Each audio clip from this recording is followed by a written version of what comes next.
The arrival at the Regal Hotel. The Regal Hotel was a place of power. Its marble floors reflected the light of golden chandeliers, and its brass doors spun day and night as the rich and famous came and went.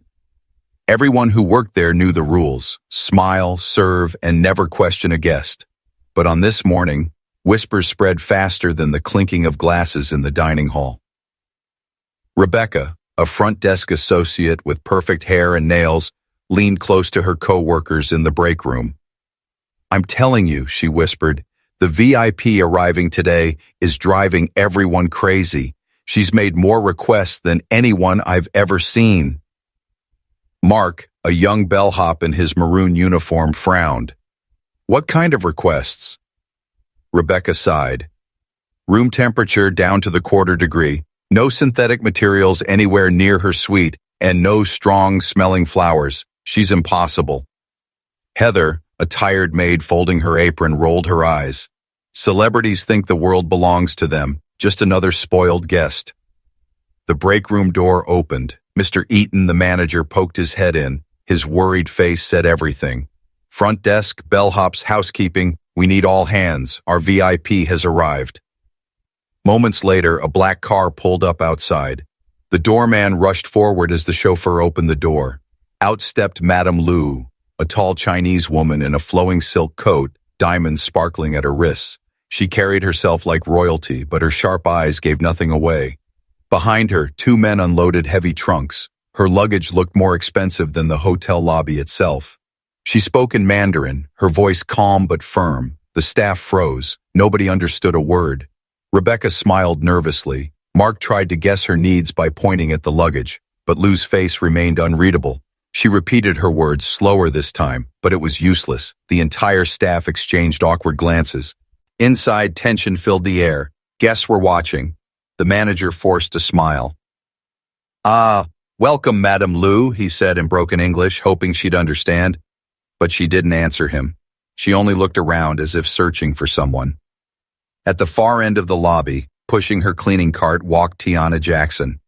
She was a black maid, dressed in the plain uniform that made her invisible to guests. Most staff ignored her. To them, she was just another worker. But her eyes flicked toward Madame Lu and she froze. She understood the words that had just been spoken. Tiana's heart raced. She hadn't spoken Mandarin in years. No one at the hotel knew she could. But Lu's words echoed in her mind, clear, sharp, and urgent. "This place hides the truth, and I've come to claim what is mine." Tiana's hand tightened on the cart. She looked at the jade phoenix pendant hanging around Lu's neck, glowing faintly under the lobby lights.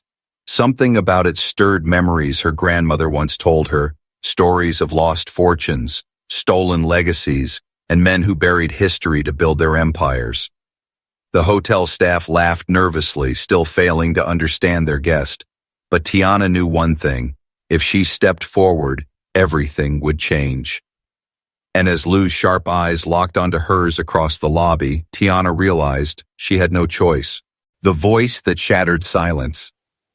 The lobby of the Regal Hotel had never felt so heavy. Guests whispered in confusion as Madame Lu stood tall in her silk coat, her Mandarin words hanging in the air like a challenge no one could answer. The staff shifted uncomfortably, their forced smiles trembling as they tried to hide the truth. They didn't understand her. The millionaire had spoken, but in this palace of polished marble and gold, her voice had fallen on deaf ears. And in that silence, power slipped through their hands. Tiana Jackson, standing by her cleaning cart, felt her chest tighten. She had never wanted attention in this hotel. She had been raised to survive by keeping her head down, working twice as hard for half the recognition, and blending into the background where nobody bothered to notice her. But today was different. She had heard every word Lu had spoken, as clearly as if the woman had whispered them into her ear. The words weren't about room temperature or flower arrangements. They were about truth, about something buried, something stolen. Tiana could almost hear her grandmother's voice echoing in her memory, telling her stories about foreign merchants, old families, and treasures that disappeared during wars and migrations. A pendant, she had once said, held the proof of betrayal, and now, standing in the center of the lobby, Madame Lu wore that very pendant, a jade phoenix, glimmering under the chandelier lights as though it had a soul of its own. Mr. Eaton, the hotel manager, grew red in the face. "Mark, take her bags. Rebecca, just smile. We'll figure it out." His voice shook, his polished professionalism cracking under pressure. But as Mark tried to lift one of the trunks, Lou's sharp words lashed out again. Guests gasped. Though they didn't understand the language, they understood the tone. Command, authority, fire. This was no spoiled celebrity whining about flowers. This was a woman claiming ground. Tiana knew she couldn't stay silent any longer. Slowly, she pushed her cart forward. Each wheel squeaked against the marble, and the sound cut through the tension. Heads turned. For the first time, people noticed her, not as the invisible maid who swept up their cigarette ashes, but as someone stepping into the light. She stopped a few steps away from Madame Lou, her hands trembling as she whispered the words in Mandarin, repeating exactly what the millionaire had said. "This place hides the truth, and I have come to claim what is mine." The reaction was instant. Madame Lou's stern face softened, her eyes widening in recognition. She turned her full gaze on Tiana as if she had been waiting for this moment all along. Gasps spread across the lobby. Guests leaned closer. Staff froze in disbelief. A maid, one of their own, was speaking the millionaire's language fluently. Mr. Eaton's mouth dropped open. What did you just say?" His voice carried both suspicion and fear, as though Tiana had betrayed an unspoken rule. Stay small, stay silent, stay invisible. Ignoring him, Tiana lifted her chin, meeting Lou's eyes directly. For the first time in her life, she didn't feel invisible. She felt necessary. Lou responded in Mandarin, her words flowing like water over stone. She spoke of the pendant, of old agreements, of names long erased from records but carved in memory. As Tiana translated, the color drained from the faces of two men standing nearby, wealthy investors who had built their empires on land once belonging to immigrant families. Their suits and confidence no longer protected them.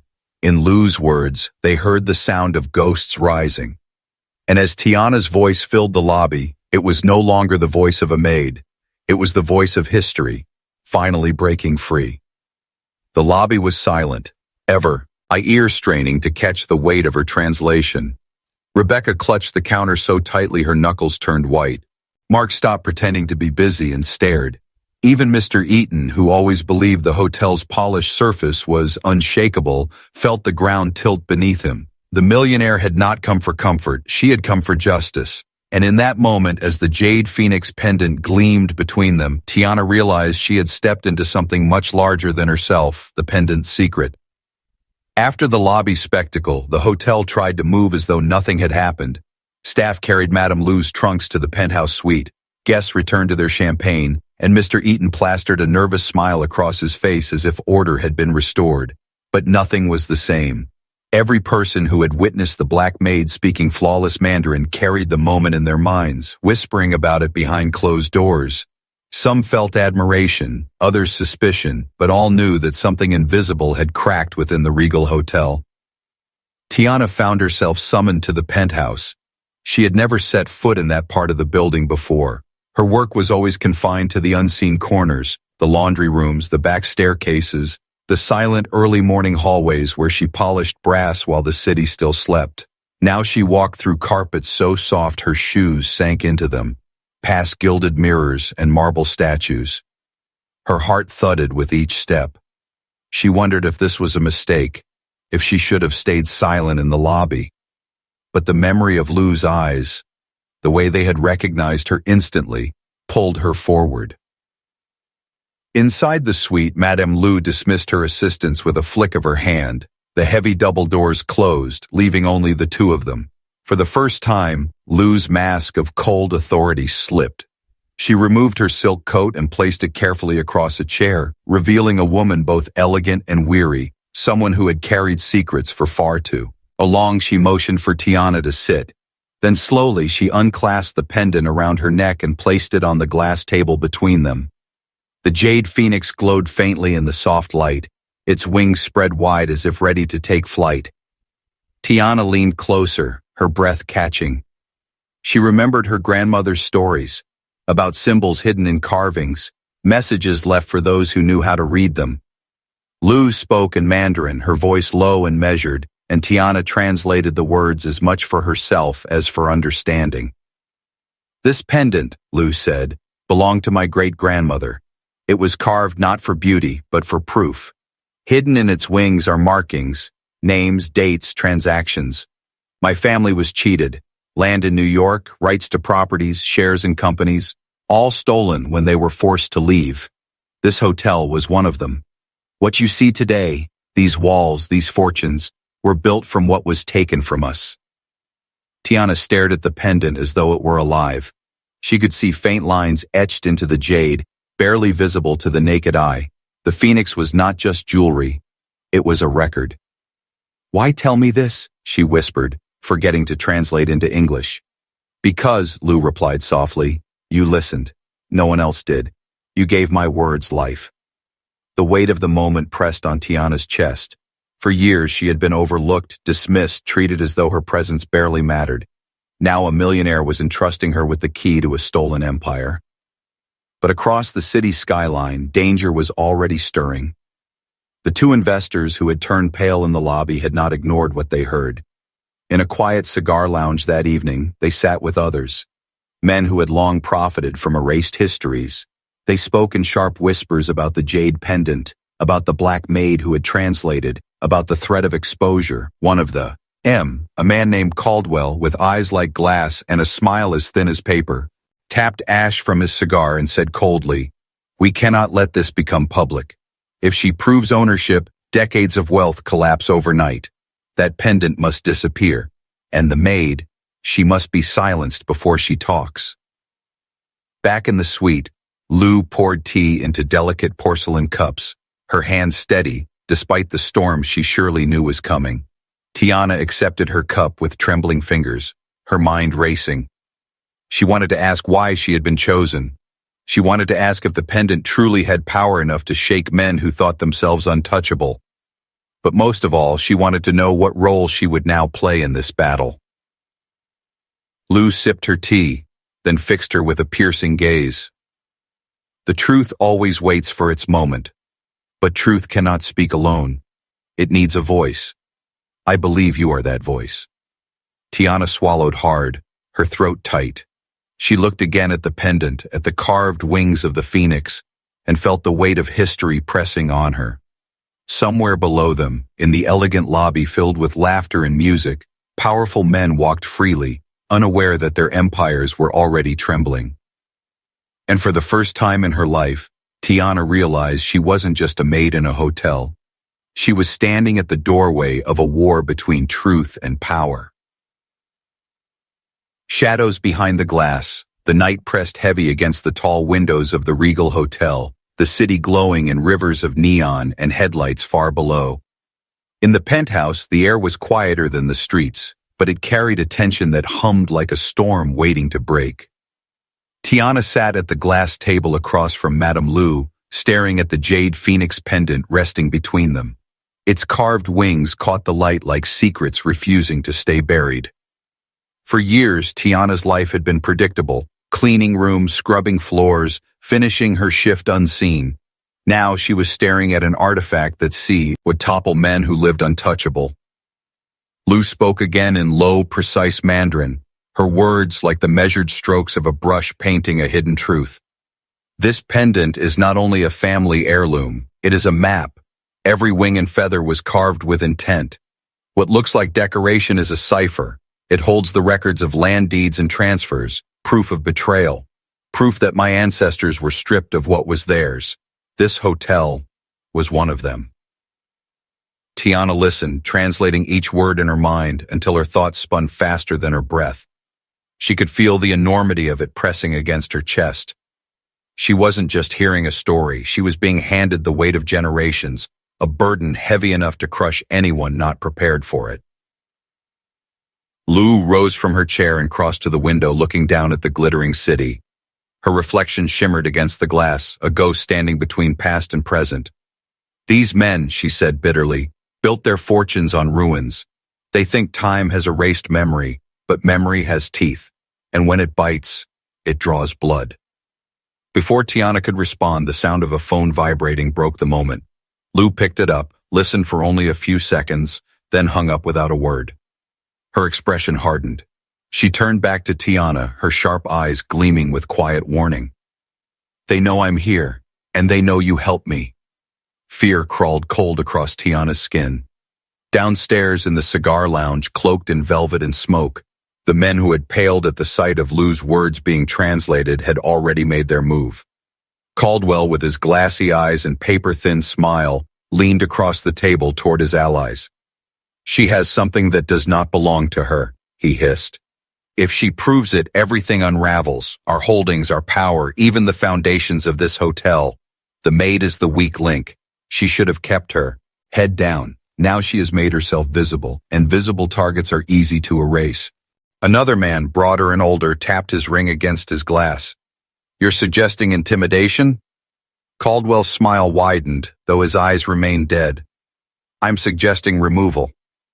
Back upstairs, Lou poured fresh tea, her movements calm but deliberate, like a woman who had expected enemies to rise the moment she stepped on American soil. I chose this hotel for a reason, she said. Not only because it was stolen, but because history lives here. The very walls are built on bones. You, Tiana, carry your own history too. The world has overlooked you, dismissed you, but that makes you powerful. They don't see you coming. That is why you are dangerous to them. Tiana gripped her cup, her hands trembling. She wanted to argue, to say she was just a maid who barely earned enough to cover rent, who had no business standing against men with empires at their command.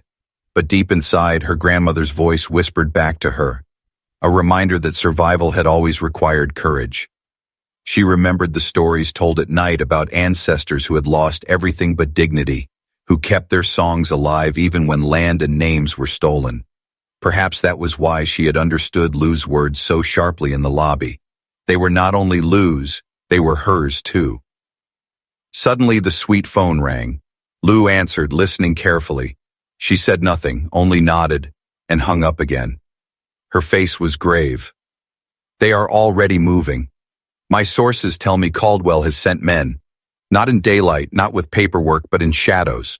They want the pendant destroyed. And they want you gone, Tiana. Tiana felt the room tilt, as though the marble beneath her was crumbling. She had always known danger in small doses. Unfair managers, disrespectful guests, life pressing down on her. But this was different. These were men who didn't threaten with words. They ended legacies, erased names, and burned evidence until only smoke remained. Lou placed the pendant back into Tiana's hands, closing her fingers around the cool jade. Do not think of this as jewelry, she said firmly. Think of it as fire. If you guard it, you hold the match that can set truth aflame. But fire attracts hunters. You must decide now whether you will carry it. For a long moment, Tiana couldn't breathe. She stared at the phoenix glowing faintly in her palm, its wings carved with invisible scars. She thought of her life of invisibility, of silence, of endurance. She thought of the men downstairs who feared not her, but the truth she could voice. And for the first time, she realized that her invisibility was no weakness. It was armor. They had never seen her before. Now they would never forget her. Outside, the city roared with the chaos of life. Taxis rushing, sirens echoing, laughter spilling from rooftop bars. But inside the penthouse, history itself shifted. Tiana closed her hand tightly around the pendant, her voice steady as she whispered, If they want to silence me, then they already know I won't be silent. Lou's lips curved in the faintest smile, equal parts pride and warning. Then prepare yourself, child, because once you speak, the walls of this hotel will not be able to contain what comes next. And as the night deepened, shadows stirred beyond the polished windows. The hunters were already on their way. The first strike. The city outside glittered as if nothing had changed, but within the Regal Hotel, a storm was silently gathering. By dawn, gossip had spread like perfume in the hallways. Staff whispered about the maid who spoke Mandarin, about the strange pendant, about Madame Lou's fierce gaze that seemed to pierce straight through the marble walls. But gossip was harmless compared to the real danger that brewed below the surface. Caldwell and his allies had already put their plans in motion. They had too much to lose. Fortunes, reputations, entire dynasties built on lies. and they would not let two women, one a foreign millionaire and the other a maid, pull their empire apart. Tiana returned to her small apartment that morning, her hands still trembling as she clutched the strap of her worn handbag. Inside it, wrapped in a cloth to protect it from sight, lay the jade phoenix pendant. She had not wanted to take it from Lou, but the woman had insisted. "They will search me first," Lou had said, her voice calm but laced with certainty. "You are invisible to them. Use that invisibility." Tiana had walked home through the early morning streets with the strange weight pressing against her side, every step echoing louder than it should. She felt both chosen and hunted. Her apartment was small, no more than 2 rooms stacked with secondhand furniture, but it was hers. She closed the door, leaned against it, and tried to steady her breathing. She thought about her grandmother's stories again, the ones she had once dismissed as folklore, bedtime tales to keep old wounds alive. Now, those stories lived in her hands. She unwrapped the pendant and studied it closely. For the first time, she noticed tiny etchings along the feathers, so fine they seemed almost invisible. She traced them with her finger, realizing they weren't random lines, but deliberate marks. Lou had been rigging. This was a cipher, a map written in stone. She had little time to study further. That evening, as she prepared to leave for her shift, she noticed something strange. A black sedan sat across the street, its windows tinted too dark for her to see inside. She told herself it was coincidence, but when she walked down the block, the sedan eased forward slowly, keeping pace. She turned a corner quickly, her heart hammering, and the car turned too.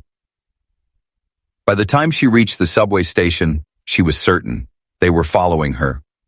She entered the train, squeezing into the crowd, trying to disappear among commuters, but the unease didn't leave her. Even inside the hotel later that night, she felt eyes on her. In the service corridors, in the laundry rooms, in the silence of the empty hallways, she sensed shadows moving just beyond her vision. The hotel, once her place of routine, had become a maze of threats. Meanwhile, in the penthouse, Lou was playing her part carefully. She attended a dinner with investors, smiling politely, her words few but sharp. Caldwell sat across from her, his thin smile hiding his rage. "New York is not forgiving," he told her smoothly, his voice dripping with false charm. "It does not reward those who dig up the past. It rewards those who know how to move forward." Lou sipped her wine, her expression calm. "The past," she replied, "has a way of pulling the future down if you try to build on lies." The table went quiet for a moment. Caldwell's knuckles whitened around his glass. The war had begun, even if no one outside the circle understood it yet. That night, Tiana left the hotel late. She was tired, her body aching from a double shift, her mind spinning with the pendant's mystery. She didn't notice the 2 men waiting near the side alley until it was too late. They stepped out of the shadows, blocking her path. One was tall, broad, wearing a black coat that hid his hands. The other was smaller, wiry, with sharp eyes that scanned her like a predator. "You should have kept your head down, Maid," the tall one muttered, his voice low and threatening. "This isn't your fight." Tiana's stomach turned to ice. She glanced around desperately, but the street was empty. She tried to push past, but the wiry one grabbed her arm roughly. "Where is it?" he hissed. "The jade. Hand it over and maybe you walk away."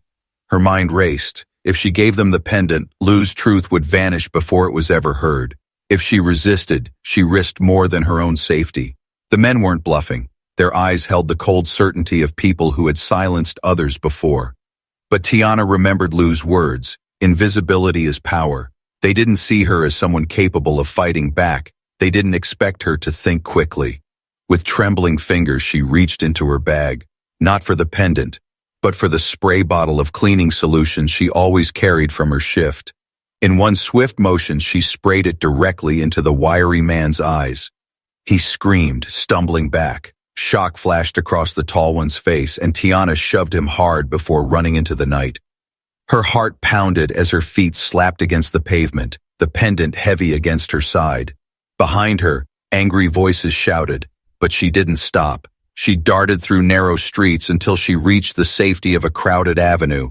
Only when she melted into the flow of strangers did she allow herself to breathe again. Back in her apartment, she locked the door, slid to the floor, and pressed her hands over her face. She was shaking uncontrollably, but one thought cut through the fear. They were desperate. desperate enough to send men into alleys, desperate enough to risk exposure, desperate enough to chase a maid through the night. That meant the pendant was more dangerous to them than she had even imagined. When she finally unwrapped it again, she stared at the tiny carvings under the dim light of her lamp.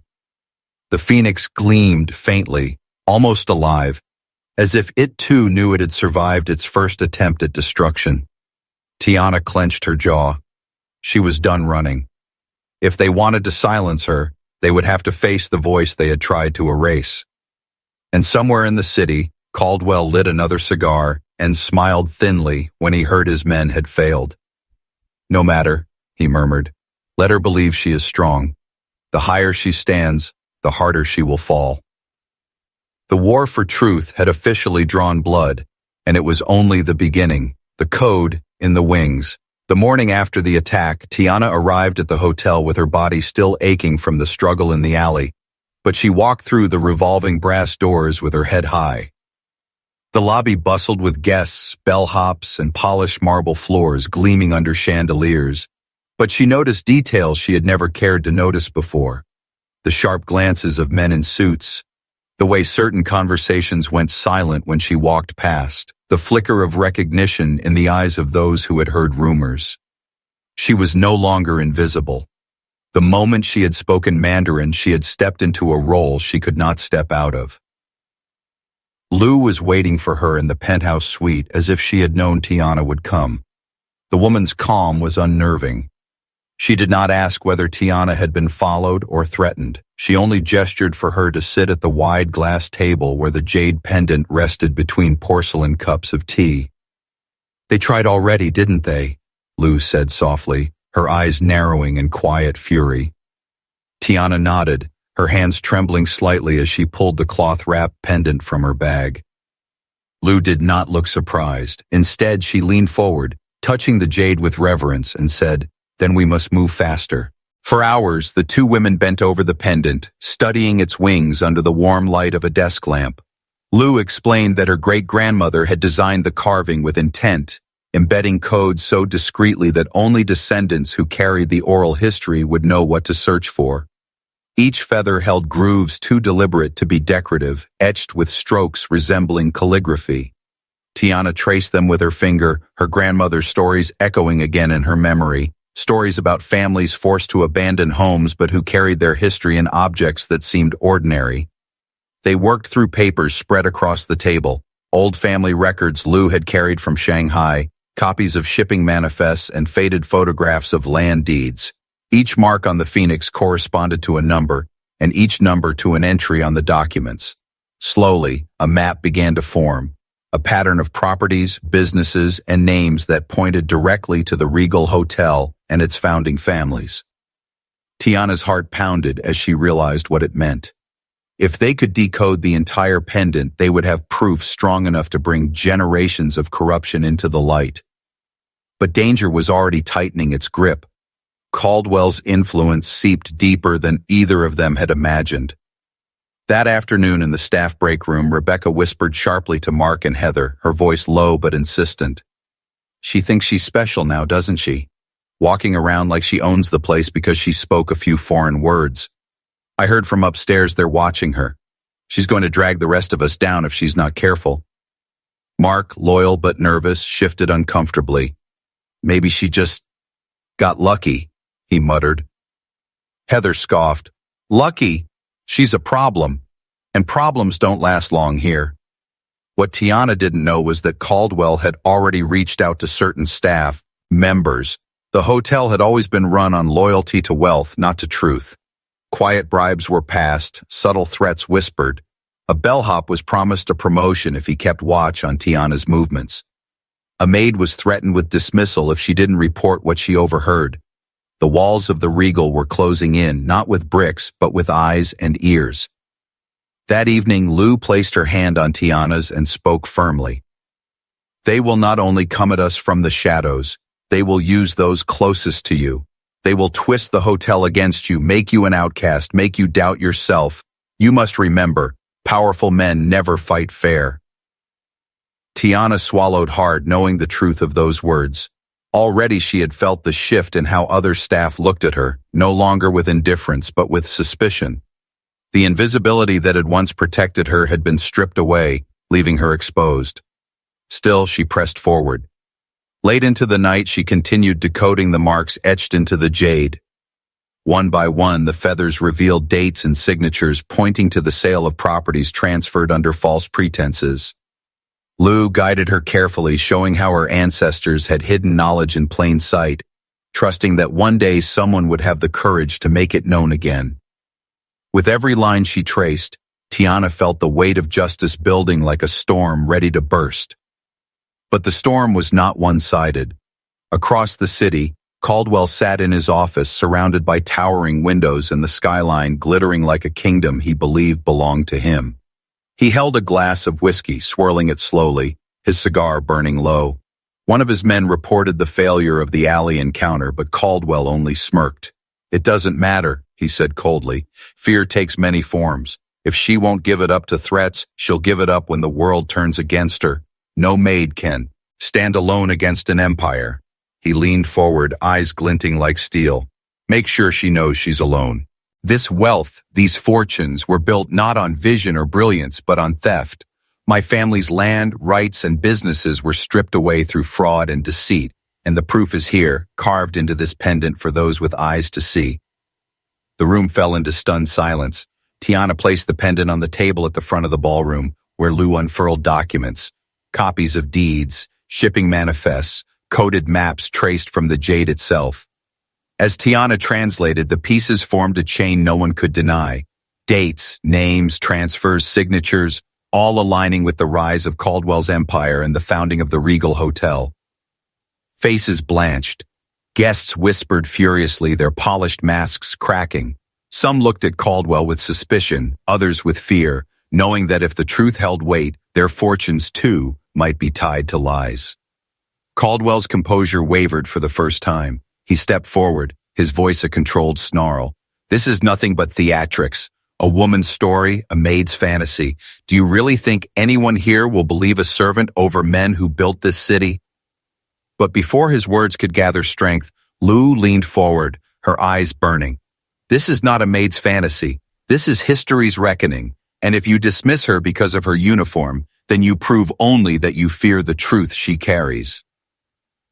The pendant's carvings had been magnified onto a large projector screen set up for the gala's charity auction. As the markings were displayed in full detail for the room to see, there was no denying their precision. Experts among the guests recognized the cipher patterns immediately.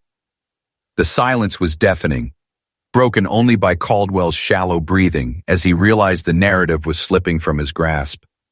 Tiana turned to face the crowd, her voice steady and clear, carried farther than she ever thought it could. "For years, you have walked these halls without question. You believed marble and gold could hide bones and ashes, but every chandelier here swings on chains of stolen history. This is not just Lu's fight. This is every silenced voice's fight. And tonight, silence ends." The room erupted. Reporters who had been invited for the gala's charity coverage snapped photos, their cameras flashing like lightning. Some investors stormed out, others shouted over one another, their empire cracking before their eyes. Caldwell tried to raise his voice above the chaos, but the tide had turned. He was drowned out, not by noise alone, but by truth made visible.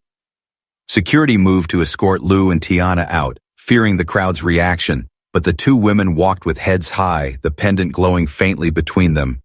As they reached the grand doors, Lu whispered to Tiana, "The phoenix has flown. Once truth escapes, it cannot be caged again." Outside, the night air was sharp and cool. Tiana breathed deeply, her body trembling with exhaustion and triumph. She knew Caldwell and his allies would not stop, that their fight was far from over. But tonight had been a victory.